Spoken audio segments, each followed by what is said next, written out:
शाळा कुठली? राप सबनीसचा विद्यार्थी आहे. राप सबनीस नारायणगावची. आनंदराव बोलकर इंग्लिश मीडियम. ओके. SSC आहे. CBSE का SSC? CBSE. अवसरी बुद्रुक विद्या विकास मंदिर. अवसरी बुद्रुक. ओके. आपली पुढे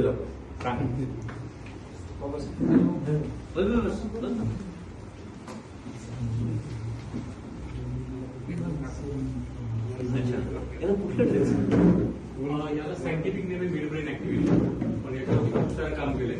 आमची संस्था आहे नाता educational research and counselling centre. 2014 पासून असे ट्रेनिंग प्रोग्राम आपण करतोय. आता यांचा जो प्रोग्राम आहे त्याला मी इथे नारायणगावमध्ये सगळ्यांना लक्षात द्यावं याच्यासाठी दिव्य दृष्टी ब्रेन डेव्हलपमेंट प्रोग्राम केलेला आहे.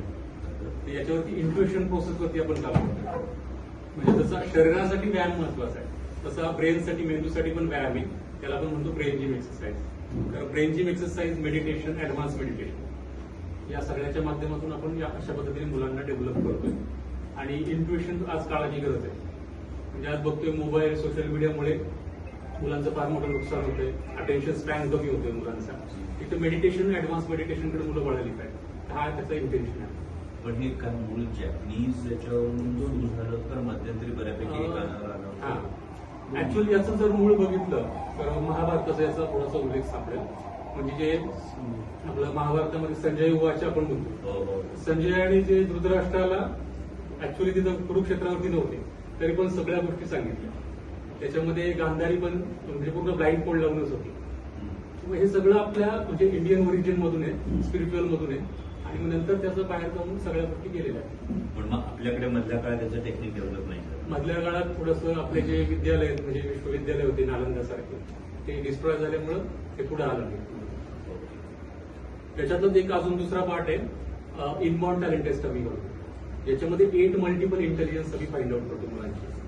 जसं की आपल्याकडे मराठीमध्ये एक आधीपासून शब्द अष्टपैलू व्यक्तिमत्व. म्हणजे व्यक्तिमत्वाला 8 प्रकारचे पैलू पडलेले आहेत. किंवा राजांचं अष्टप्रधान मंडळ असायचं. म्हणजे ज्या क्षेत्रामध्ये जो निपुण आहे त्याची जबाबदारी त्याला दिली जायची. तर मग हेच 8 multiple intelligence doctor Howard Gardner यांनी त्याच्यासाठी त्यांना नोबेल प्राइज मिळाला 1983 मध्ये, 1983 मध्ये. पण हे आपल्याकडं ऑलरेडी सगळं आहे पण त्याच्यावरती जास्त काम नाही झालं नंतरच्या पिढीमध्ये. त्याच्यामुळे आता हे आपल्याकडे आलं तर हे आपण जगतोय. आता हे कुठले मेडल मिळाले? आता त्यांना इंडिया बुक रेकॉर्ड झालाय आणि जुन्नर तालुक्यातलं म्हणजे एकाच वेळेस 3 इंडिया बुक रेकॉर्ड्स आपल्याला आता मिळालेले आहेत जुन्नर तालुक्यात. एक छोट्या ऍक्टिव्हिटीज आम्ही तुमच्यासाठी नक्की करू इथे. तर आमचा हा स्टुडंट आहे श्री तावरे. तर याला जो इंडिया बुक रेकॉर्ड मिळालेला आहे त्याने 28 सेकंड्स मध्ये रुबिक क्यूब, हा पिरामिड क्यूब आहे, हा सॉल्व्ह केलाय. पण हा सॉल्व्ह करताना त्याने ब्लाइंड फोल्ड लावलेला आहे. मला डोळे उघडे ठेवून 28 मिनिटात पण जमत नाही ते. खरंच नाही जमत मला. आता तो एक छोटीशी ऍक्टिव्हिटी फक्त तुम्हाला करून दाखवेल. येस, ब्लाइंड फोल्ड लावून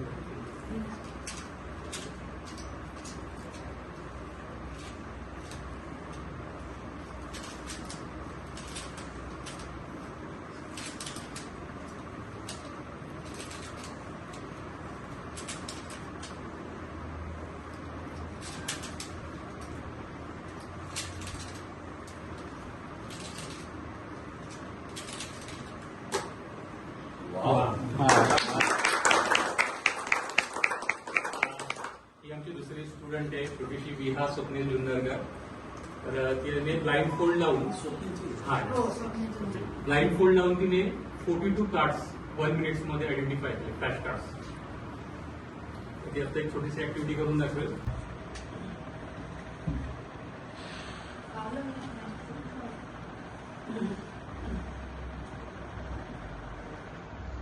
Krishna. Very good. Cycle. Okay, very good. Fast. Horse. Red. Green. Sai Baba. Apple. Blue. White. Yellow. Lion. Taj Mahal. Parrot. Hathi. Banana. Sparrow.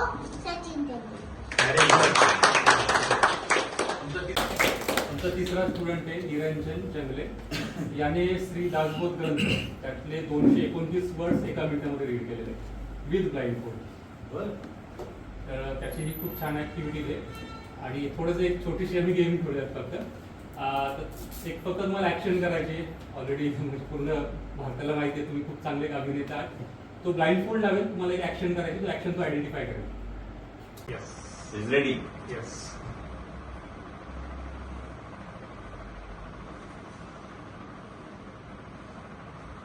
असं ऍक्शन करून वगैरे Action असे करून? ऍक्शन आहे ना तर असेच हा म्हणजे एकच ऍक्शन त्याच्यामध्ये मौन आहे का? येस. Very good. हे सगळं आपण करतोय. विशेष आपला उद्देश ग्रामीण भागातील विद्यार्थ्यांना या गोष्टी पोहोचल्या पाहिजे आणि याच्यावरती जागतिक पातळीवरती खूप सारा रिसर्च झालाय. ओरिजिन इंडियामधले, पण त्याच्यावरती बाहेर जाऊन रिसर्च होऊन त्याचे पेटंट झालेले आहे. तर आता आपण इथे नारायणगाव सारख्या ठिकाणी टेक इट फॉरवर्ड. मध्ये दोघांची चर्चा झाली होती. त्यात असं होतं ना की दिस इज इन्स्टॉलमेंट, पण नंतर याचा यूज किंवा याची प्रॅक्टिस ही कशी त्यांना डे टू डे लाईफमध्ये युजफुल होईल अशा पद्धतीने करता येईल. तर मला आठवतं की ते करायचं मंडळ भारी नावाचं एक, तेव्हा मी पुण्यात हे पहिल्यांदा पाहिलं होतं. मग ते तुम्ही नोटेचा नंबर पण ओळखू शकता, आधार कार्डचा. हा राईट, परफेक्ट. तर ते मी त्यावेळी पाहिलं होतं. तेव्हाही मी त्यांना हाच प्रश्न विचारला होता की हे अमेझिंग आहे, नो डाऊट, पण याचा उपयोग डे टू डे लाईफमध्ये आणि त्यांचं फ्युचर घडवण्यासाठी तो कसा करायचा. आता जी ऍक्टिव्हिटी केली ना आपण, म्हणजे डोळे बंद आहेत पण बाकीचे सेन्स ऑर्गन त्यांची ऍक्टिव्हिटी, म्हणजे थोडक्यात ते 5 सेन्स ऑर्गन आपल्या ब्रेनकडे इन्फॉर्मेशन देणार असते. कान, नाक, डोळे कशासाठी. आता एखाद्या रस्त्याला जर समजा ट्रॅफिक असेल, जसं आपल्या रस्त्यावरती बघतो ट्रॅफिक येतं, तिथे गाडी स्पीडमध्ये नाही पोहोचू शकत. तसं या रस्त्यामध्ये कुठे ट्रॅफिक असेल, हे सेन्सरी ऑर्गन वेल डेव्हलप नसतील तर ते मुलं त्या गोष्टींमध्ये ऍक्टिव्हिटी म्हणजे काम चांगलं नाही करू शकत. फॉर एक्झाम्पल रिडिंग असेल किंवा घरामध्ये बऱ्याचदा आई वडील बोलत असतात, मी बऱ्याचदा सांगितलं पण त्याने ऐकलंच नाही. मग हे रस्ते ऍक्टिव्हेट करण्याचं काम आपण केलं. तर यामध्ये ईएसपी म्हणजे एक्स्ट्रा सेन्सरी परसेप्शन आपण म्हणतो, ईएसपी इन्हान्समेंट. इन्हान्समेंटमध्ये 5 सेन्स ऑर्गन ज्यावेळेस ऍक्टिव्हेट करतो त्या मुलांचं पहिली सगळ्यात महत्वाची गोष्ट आहे त्यांचं attention span, concentration, focus improve होतं. दुसरं आता सगळ्यात मोठा प्रॉब्लेम जो मुलांचा पण बघतो इमोशनल इम्बॅलन्सिंग आहे, म्हणजे ज्या काही घटना आजूबाजूला बघतो. तर याच्यामध्ये एलआरबी ट्रेनिंग आहे, लेफ्ट आणि राईट ब्रेनचं ट्रेनिंग आहे.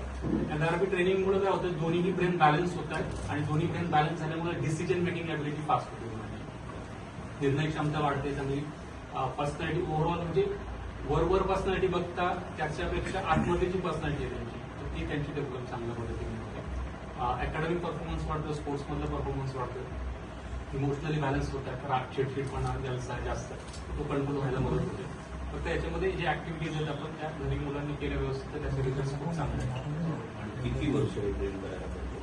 आता त्याचं म्हणजे आमचं 2 महिन्याची बॅच असते, त्याच्यामध्ये लेवल्स आहेत.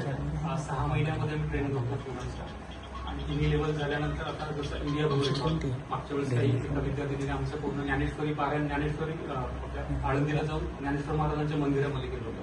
तिथे पण त्याची चांगली दखल घेतली. 6 महिन्यांना ट्रेन केल्यानंतर मग त्यांनी स्वतः प्रॅक्टिस करत त्याच्यातून बेस्ट रिझल्ट. ऍक्च्युली इंटेलिजन्स वगैरे मध्ये याचा वापर झाला पाहिजे. दिस इज अमेझिंग.